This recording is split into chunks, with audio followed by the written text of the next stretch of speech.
It was the shimmering eve of December 2000, bathed in anticipation and eager whispers of the year's end, when tragedy struck the Miyazawa family in the quiet Kamisoshigaya neighborhood of Setagaya, Tokyo.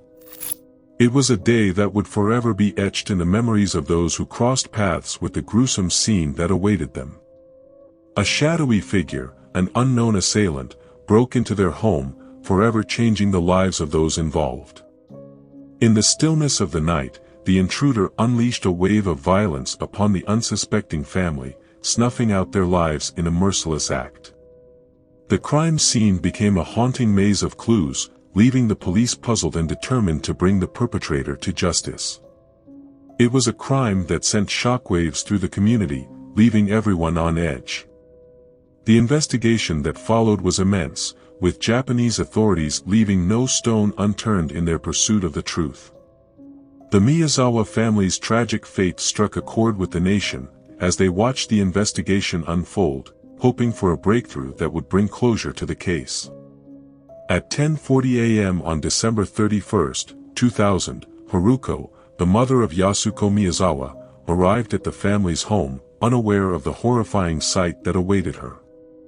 As she entered the house, her heart sank as she discovered the lifeless bodies of her daughter, son-in-law, and two innocent grandchildren.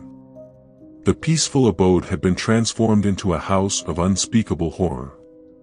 Mikio Miyazawa, a 44-year-old devoted husband and father, Yasuko, his 41-year-old wife, and their children, 8-year-old Niina, and 6-year-old Rei, had been brutally taken from this world.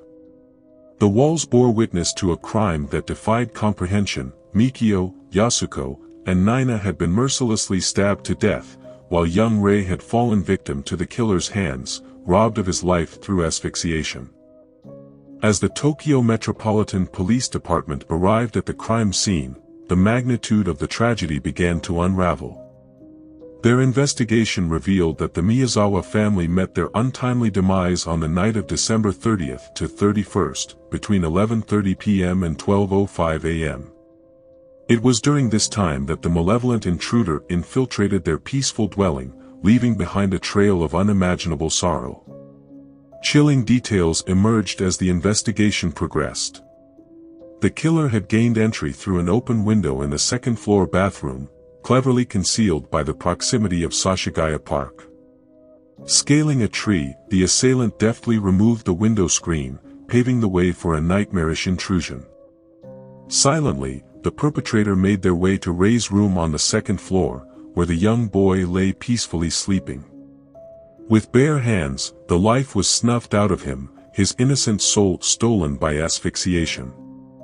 Mikio, alerted by the disturbance in Rei's room, valiantly rushed to confront the intruder. A desperate struggle ensued, resulting in Mikio inflicting injuries on the assailant, but the killer's resolve remained unyielding. In a brutal turn of events, the attacker plunged a sashimi bocho knife into Mikio's head, a weapon designed for culinary purposes, turned into an instrument of terror.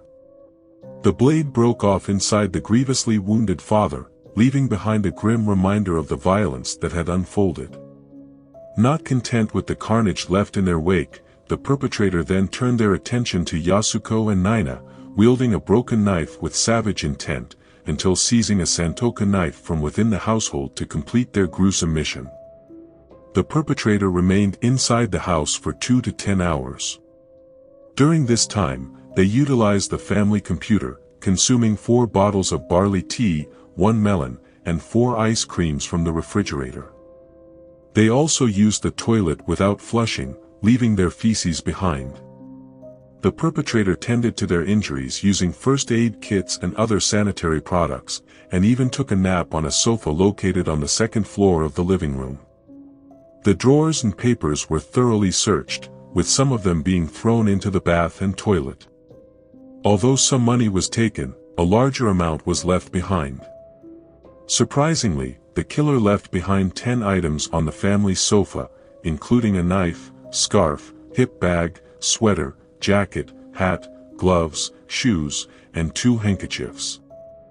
Analysis of Mikio's computer revealed that it connected to the internet the morning after the murders, specifically at 1:18 a.m. and again around 10 a.m. This was approximately the time when Yasuko's mother, Haruko, entered the house and discovered the gruesome scene. Haruko became suspicious when she couldn't reach her daughter, due to the killer having unplugged the phone line. Upon visiting the house, Haruko rang the doorbell, but received no response. Authorities believe the killer remained in the house until at least 1:18 a.m., but the computer usage at 10 a.m. could have been triggered by Haruko accidentally moving the mouse, while making her shocking discovery of the crime scene. During the investigation, the detectives discovered the presence of the killer's DNA and fingerprints throughout the house. However, none of these matches were found in their databases, indicating that the perpetrator has no prior criminal record. Based on physical evidence, it is believed that the killer is approximately 170 centimeters tall and possesses a slender build. The police estimate that the perpetrator was born between 1965 and 1985, making them around 15 to 35 years old at the time of the incident. This age range is deduced from the physical demands required to enter the Miyazawa residence and carry out the murders. The nature of the Miyazawa's wound suggests that the killer is most likely right-handed. Further analysis of the crime scene yielded traces of type A blood, which did not belong to the Miyazawa family. DNA testing on the type A blood revealed that the killer is male and potentially of mixed race. Maternal DNA indicated European ancestry, possibly from a South European country located near the Mediterranean or Adriatic Sea, while paternal DNA pointed to East Asian descent. It is plausible that the European maternal DNA stems from a distant ancestor on the mother's side rather than a fully European mother. Analysis of the Y chromosome revealed the presence of haplogroup OM122, a common genetic lineage found among East Asian populations. This haplogroup is observed in approximately 1 in 5 Koreans, 1 in 10 Chinese individuals, and 1 in 13 Japanese individuals. These findings prompted the Tokyo Metropolitan Police Department to seek assistance from the International Criminal Police Organization, as the killer may not be of Japanese origin or currently present in Japan. The investigation into the murders stands as one of the largest in Japanese history, involving a staggering number of 246,044 investigators, who have diligently collected over 12,545 pieces of evidence. In 2019, it was reported that 35 officers were dedicated to the ongoing pursuit of this case. Each year, the Tokyo Metropolitan Police Department carries out memorial ceremonies at the crime scene as a mark of respect. Takashi Tsuchida, the former chief of the Seiho police station, was assigned as the individual responsible for overseeing the investigation until his retirement. All of the evidence relevant to the case remains securely in custody. As of December 2021, a reward of 20 million yen still stands for any information that can lead to the apprehension of the killer. The prolonged investigation, with its twists and turns, sparked a public outcry. The case became a rallying cry for change, a demand to abolish the statute of limitations for crimes that could warrant the death penalty in Japan. People argued that justice should never be bound by time, and that those who committed such heinous acts should face the consequences, no matter how much time had passed. Their voices were heard, and in 2010, the statute of limitations for such crimes was removed in Japan, a direct result of the Setagaya family murder case. Though it did not bring immediate resolution to the Miyazawa family's tragedy, however, it ensured that future cases would not be confined by the ticking clock.